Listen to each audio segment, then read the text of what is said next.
This is the Detroit Sports Podcast Network. Don't be sad it's over. Celebrate that it actually happened. Next on this week's episode of Michigan Podcast. But there's going to be one team that's going to play solely as a team. No man is more important than the team. No coach is more important than the team. The team, the team, the team. Looks deep for Anthony Clark. Waits for it. It's caught. This is no time for that. In the pocket and a sack. Tim Jamison. Brady gets terrific. Throws it, and a touchdown, Knight again. Schultz just before Brazil got him, and a leaping interception by Woodson. Harbaugh back to throw over the middle. Caught by Collier at the 5 on his feet. Touchdown, Michigan. On its way. It's good. He's 5'7", 179 pounds, a junior at Michigan. But Jamie Morris packs a wallop, and he delivers for Bo Schembechler. And here's your first play. Pressure coming, sack. It is Glenn Steele, number 81, who fought his way through the traffic. Option. And Robinson calls his own number, and he's going to score. Oh, an easy touchdown for Robinson and Michigan.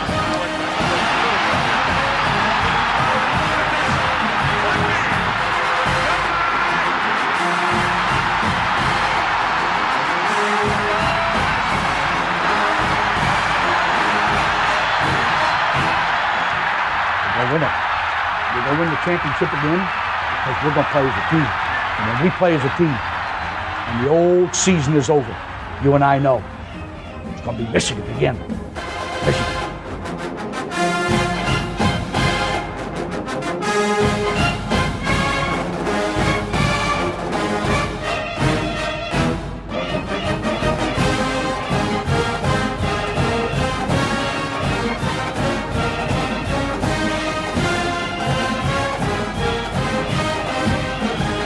Go Blue. Happy New Year to all of you. I'm Steve Deace. Welcome to our very first episode of Michigan Podcast here in the year 2022. And it's a little bittersweet, although not really all that much. See, a lot of you have wondered over the last couple of years, well, pretty much ever since I drank that Kool-Aid in 2018, so 3 years. What would Steve be like if he got his faith back again? If Stella got her groove back, what would it look like? Well, you're about to find out because, we got absolutely curb stomped and pistol whipped in front of the entire country on New Year's Eve. And I just don't care.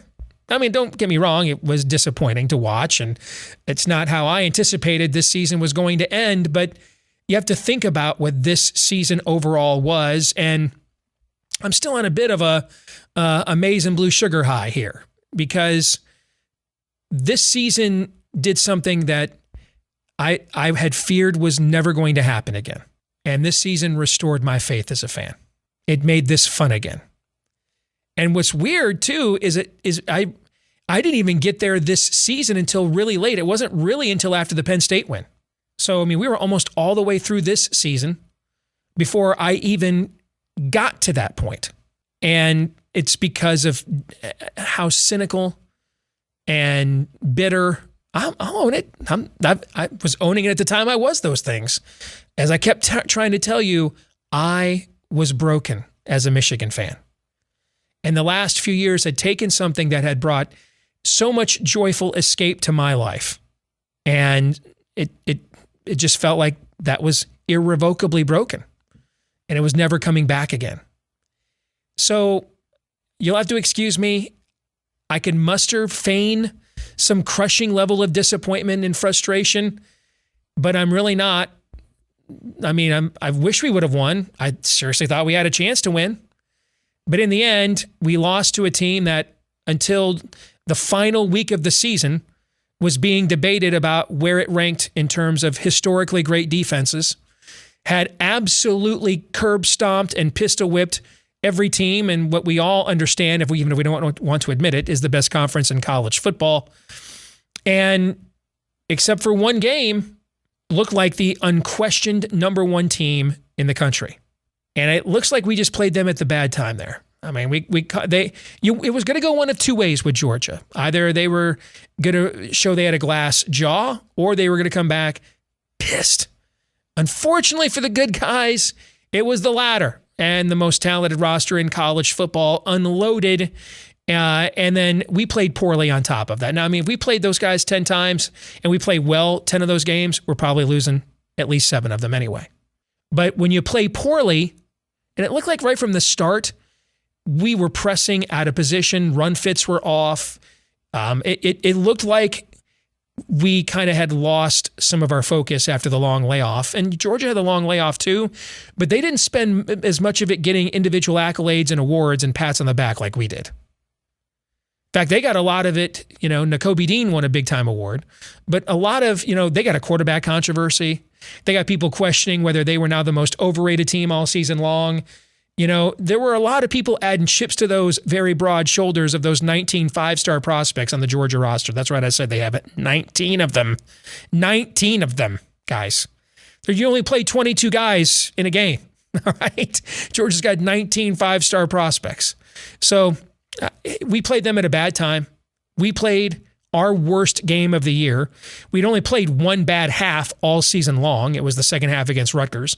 Doesn't mean we had all great halves. We hadn't. But there's only one legitimately bad half of football Michigan played this year, and that was the second half against Rutgers. This is the only legitimately bad game we played. Unfortunately, came on the biggest stage against what I think will prove to be the best team. I think they will beat Alabama in the rematch and win the school's first national title since 1980. OU Herschel Walker. But I can't get to a place of disappointment that's of a crushing variety. My main disappointment isn't that we lost, is that the season's over. I wanted this to continue. This is fun again. And it's fun that Michigan let us get to know the players again. That Jim Harbaugh let us get to know him again, like we did as a player. We got to hear human interest stories like David Ojabo and the kinds of things that, frankly, for a lot the last few years, Michigan stiff-armed us as a fan base, kept us at bay. They let us in. I was listening on WTKA the other day, and Devin Gardner, former Michigan quarterback, was talking about this is the first time under the Harbaugh era that the former players were welcomed back with open arms at all times. It felt like Michigan football again. And I didn't think that feeling was ever going to come back. I really didn't. I was in a very dark place. And whether it was watching David Ojabo with 1 year of organized football before arriving at Michigan become maybe a top 10 pick in the draft, watching Aiden Hutchinson become a kid from a broken ankle to maybe the number 1 pick in the draft, watching Cade McNamara and J.J. McCarthy maturely handle what on a lot of other teams could have been a very difficult quarterback situation. Watching Vincent Gray until the last game, and his rebound and reclamation from what had been a disappointing last couple of years.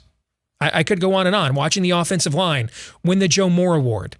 Watching a fleet of young playmakers emerge to get you excited about the future at the skill positions. There's a lot of things. Jake Moody winning the first Lou Groza Award in the history of the program. I mean, Jim Harbaugh, National Coach of the Year. And so Harbaugh and Juwan Howard, first time the same school has had AP National Coach of the Year in the same year. They're winning the Broyles Award. And of course, it's the assistant that none of us thought should have been brought back in Josh Gaddis. There's way too much good here.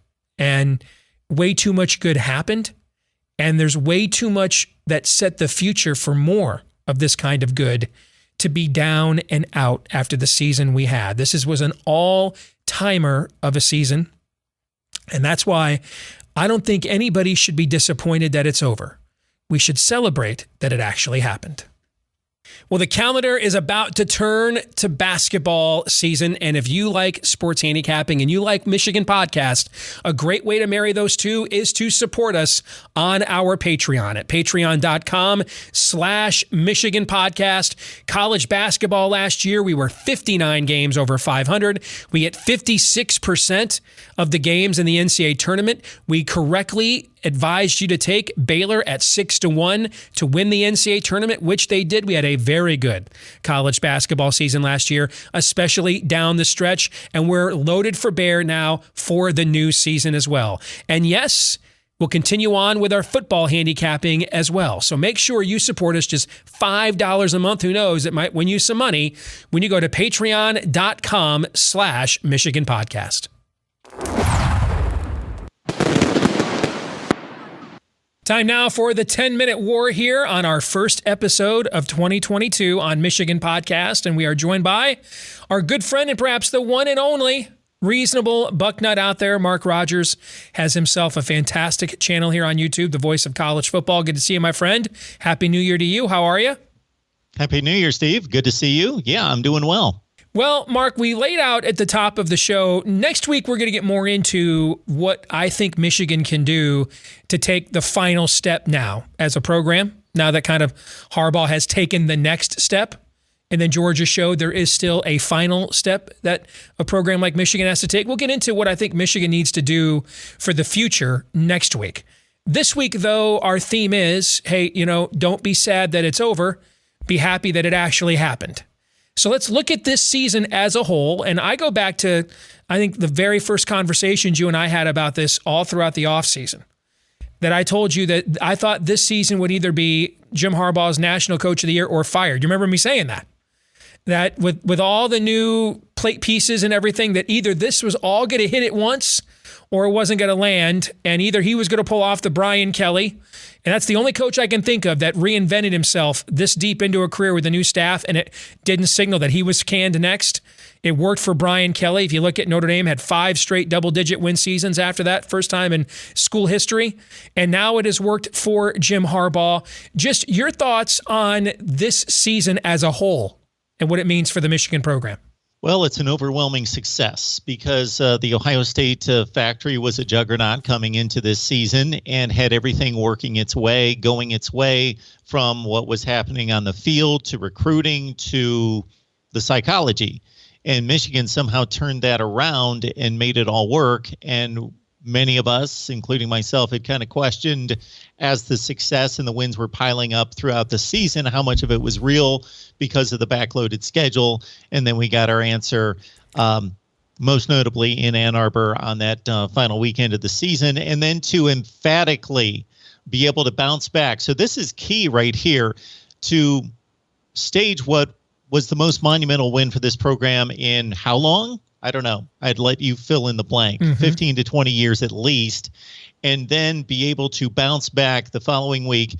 Iowa is not a great football team. They are very limited on the offensive side of the ball, but still a top 20 team in the nation. And just to pound them into submission 42-3, that was impressive to me. The offensive identity, I think I've touched upon this before.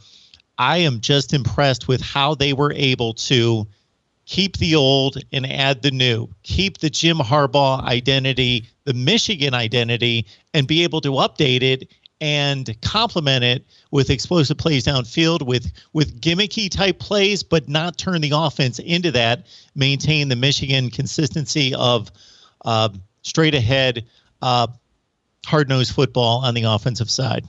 I thought overall the buzzword, and it's getting used maybe almost too much in sports now, but when that happens, it's a little bit like the SEC is way overrated. It's still by far the best league, especially at the top at the exact same time, if that makes sense. Okay, I mean, we act like, wow, you can't beat a 6th-place SEC team. Yes, you can. All right. But it is still, I mean, the national championships speak for themselves. The top of that league is a league of its own, without question. At the same time, that is now granted the entire rest of the league some level of papal dispensation that it tiptoes between raindrops when that's not the case. So 2 things can simultaneously be true. The word culture is used too much, and it is still vitally important at the exact same time. I think that's the word of the year. And I think that Jim Harbaugh did something that I think for men in general, for us as a species, is hard, but especially men in this era, with social media and everything else, no one has to be self-aware anymore. Mark. Everybody can gaslight. Everybody can, which is ironic because you're on the record more than any other time in all of human history because of social media, right? Everything you've ever said, thought, we can find a record of it somewhere easier than ever before. And yet people act like there is no advanced search function on Twitter. And, right? There is no such thing as Google. And so there is no self-awareness. It's just gaslighting constantly. And Jim took a long look in the mirror after that disaster last year. I don't think it was entirely altruistic. I think he got a humbling from the NFL when there weren't opportunities to immediately run to head coach the Chargers like maybe he was kind of hoping if he was looking for an eject button. So he got humbled, but let's face it, a lot of leaders don't want to be humbled these days. So give him some credit for allowing himself to accept that humility. He took that deal, which he knew was going to lend itself to 9 months of an offseason of jokes where the Louisiana Tech coach, Skip Holtz, had a tougher buyout than Jim Harbaugh had. And he got it from his former teammate. And I think Ward Manuel was like a freshman when Jim was a captain. So this is his junior. All right. He was the captain over this kid. He's now his boss. He gives him maybe the most notorious haircut of a salary cut in the history of college sports. A lot of people would not have welcomed that, certainly not have accepted it, let alone thrived despite those things. All the different coaching changes that were made, this became one of the youngest coaching staffs in all of the Power Five all of a sudden. And I think that's the thing, is he allowed for a player-led team. We've been wondering as Michigan fans, where's that Michigan culture? Where are the strong captains, the senior leaders, instead of guys sitting out bowl games? I mean, where's the senior leaders at? And I think that it took him a long time to realize, you know what? The problem here really is me. That it's Michigan, even Clemson, which gets away with things from an athletic, shall we say, a compensation standpoint and an academic standpoint. You can't do it. Michigan. Dabo is a huge culture guy. This was the first year they've had any transfers there. He kept the same staff for 10 years. Okay. I think Jim realized, you know what? This isn't the NFL. And we've actually got to build a college program here. I need to be more available. I need to be more involved in the lives of my players. I've got to be more open to them. We need coaches that are not just football coaches, but want to be surrogate dads and mentors of men. And I think that's what kind of cracked the code this year, was that. And then I think they went with a scheme where they just did whatever was best for the players they had. And I don't think they've done that in the past. I think in the past it was Jim's system. And then when Jim's system ran its course, then it was, well, let's do with this new, speed and space without even looking at what kind of athletes we have, right? We got Nico Collins and Donovan Peoples-Jones. Those aren't quick twitch guys, okay? And I think this was the year that he both finally decided I needed to be a college football coach, and B, I've actually got to be more merciless. We're just going to do whatever the hell works. So where's the talent on this team? The edge rushers and the running game. So we're going to build everything around those two things, and everything we do will build off of those two things. And I think those were the two big factors in why this was such a stunningly successful year.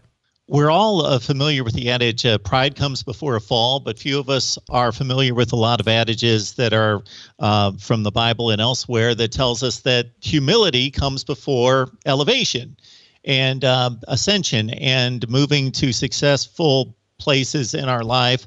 But most of us, based on human nature, don't humble ourselves. We've got to be humbled by the circumstances. The situation has to humble us because we're not going to humble ourselves. And looking at what Jim Harbaugh does and did this past season, as you outline it, what comes to mind is Nick Saban and Urban Meyer. So we're talking about the two most successful coaches, Saban, in Saban's case, of all time, arguably. I think we're there at this point to just flat out call him the GOAT. And then with Urban Meyer of the last 20 or 25 years. And they're the two greatest coaches since the Bear Bryant era, Parsegian era, for sure. Yeah. Yeah. Saban's got the national championships. Urban Meyer has the greatest winning percentage in modern college football history post-World War II. Saban has changed with the times, both on the field football, but also the other nuances to the game that you have to have adapted to, he's been able to do that. We see Urban Meyer, after a successful career at Ohio State, go to a situation in the NFL in which you have to adapt. This could have been at any other time in history. It's the pro game versus the college game, and he obviously, by his transgressions and otherwise, didn't learn that lesson. He's unwavering in a negative sense and did not adapt, and therefore failed and was humbled. The quarterback situation. And there was a lot of talk. I got asked a few times in the last week if I thought at any point this year Michigan should have done what Clemson did, where Kelly Bryant got benched and then Trevor Lawrence got brought in. And while I understand the analogy, I actually never thought it applied. And I'm a J.J. McCarthy guy. And the reason why is because I'm a ceiling guy. I'd much rather aim for the high ceiling than settle for the low floor. But first of all, when Clemson made that switch, it had already appeared in a college football playoff. It had already won a national championship. It had already reached that final step as a program. So the culture there, would be a little bit more accepting of dumping a guy that just took you to the playoff for a 5-star freshman, because most of the players on that team had just won a national championship with Deshaun Watson a couple of years ago and understood this is the new baseline for this program. It was not a program on the ascend. It was a program that was attempting to sustain what it already accomplished. For Michigan, we had not won a championship since 2004, not an undisputed title since 2003. We haven't finished in the top 5 of the final poll. We're going to do that this year, I would guess. We haven't finished in the top 5 of the AP poll since 1999, Mark, not this century, okay? So I don't think it would have been smart to make that move whatsoever, especially it's clear that McCarthy was handling it well, because if he wasn't, we would have seen that, okay? I mean, you're talking about that guy could have blown the team up with, hey, I should be playing and talking to players. Clearly he wasn't because of the chemistry they had this year. McNamara, I don't think is a great college quarterback. I do think he's a hell of a leader, though, and I think he played a huge role in resetting that culture this year.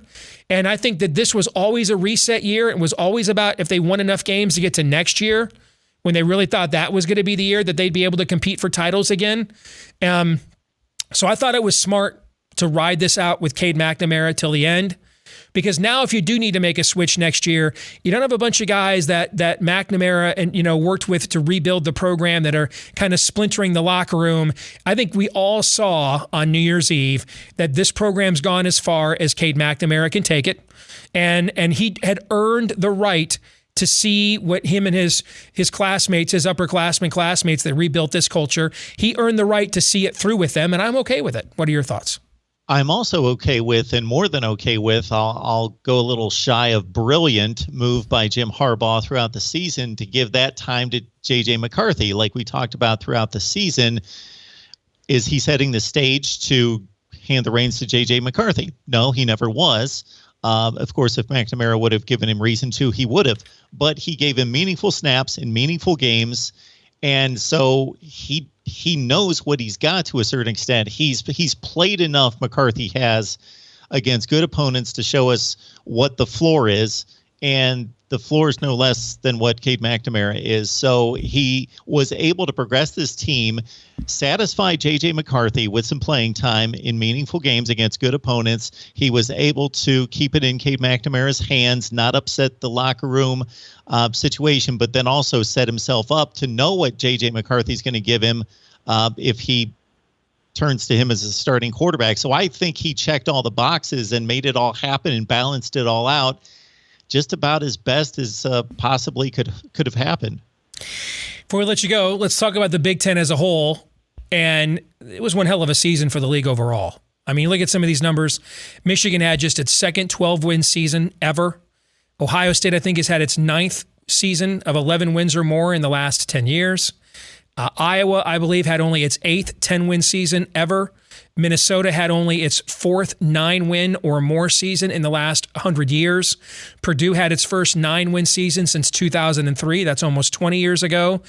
Overall, this was a banner year for this conference this year, Mark.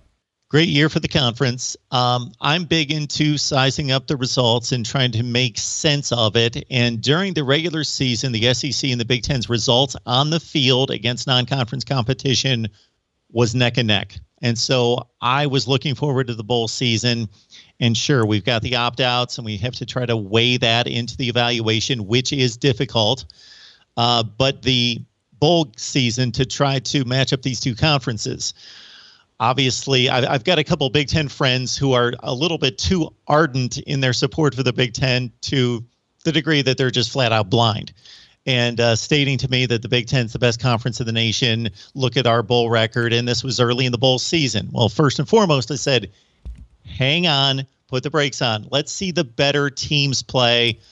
And, of course, as you noted a few minutes ago in talking about the SEC, the upper tier, that's, of course, Georgia and Alabama. Well, I believe in ranking and rating the entire conference, but that's the most important slice, is vying for championships. So there still is a decided second place for the Big Ten versus the SEC, and now later in bowl season, the Big Ten, of course, hit with a couple crucial losses, but strong season for the Big Ten, and it's a deep league. I don't know that Iowa was one of the 4 or 5 best teams in the league when you really look at it. They made the championship game, and they still won the 10 games. Could have won in 11th against a pretty good Kentucky team in the Citrus Bowl. That would have been their first and only 11-win season, actually, in school history. And that doesn't even get into the incredible surprise season that Michigan State had. There's a lot of talk about Nebraska, and we'll get into this more in the offseason. To me, I think Penn State's the most curious program of this offseason now. Is where are they at? I mean, James Franklin's at 11-11 in his last 22 games. He was preseason top 5 last year, became the first program ever to start 0-4 or 0-5 after being preseason top 5. You look at this year, they were ranked just outside the top 10. They finished 7-6. Clifford announced he was coming back and then was horrible in the bowl game and they had to get benched.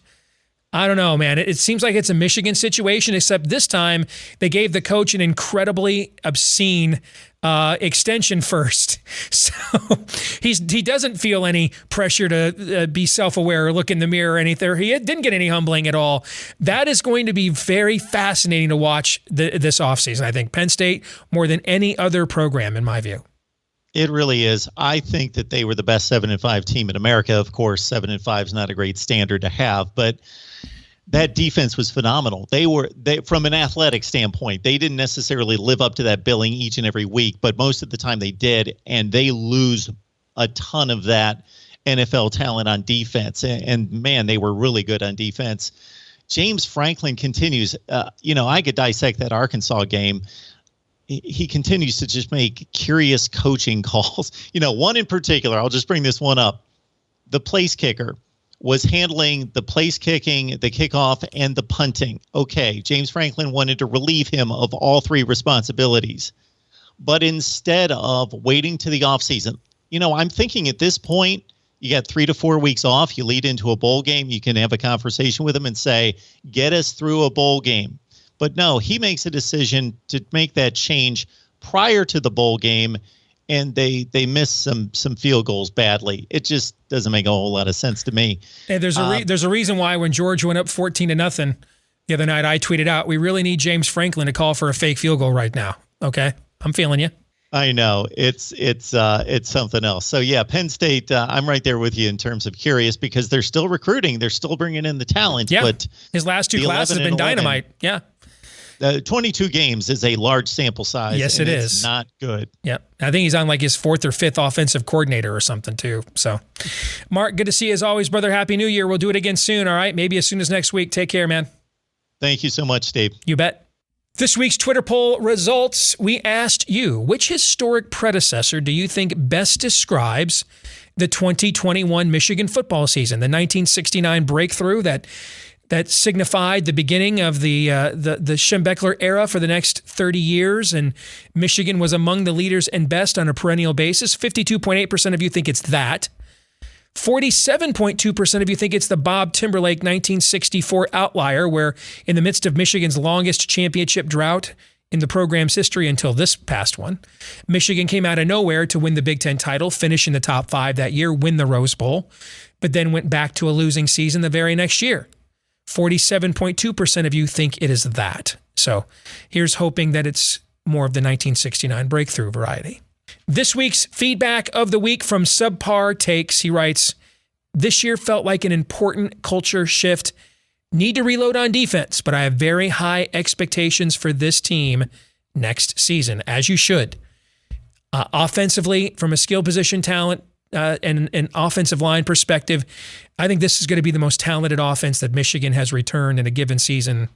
Probably 03, 04, in that era when you had receivers like Braylon Edwards, Jason Avant, and Steve Breston on the same team with Chris Berry.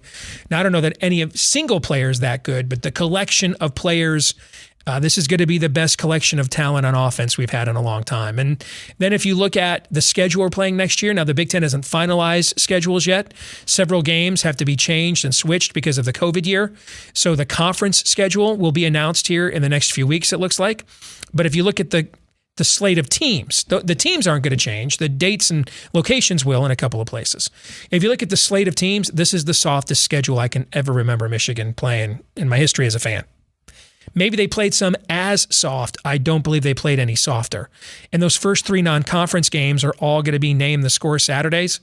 So if you did want to reload on defense and get a young, talented quarterback, J.J. McCarthy, prepared to take the reins, that's the perfect schedule to do one, if not both of those things. So, I mean, to me, I think 10 wins is the floor for next year's team. That's the floor. But a lot of things to talk about and break down between now and then, and we'll keep doing that right here on Michigan Podcast. Don't forget to like, rate, subscribe, 5-star review, share, whatever applies to however you watch, whether it's right here on YouTube or you listen, whether it's on iTunes or Stitcher or Google Play. Please keep doing that so we can find more Michigan fans just like you. Follow us on Twitter at Michigan Podcast as well. Until the next time, I'm Steve Deace. Go Blue.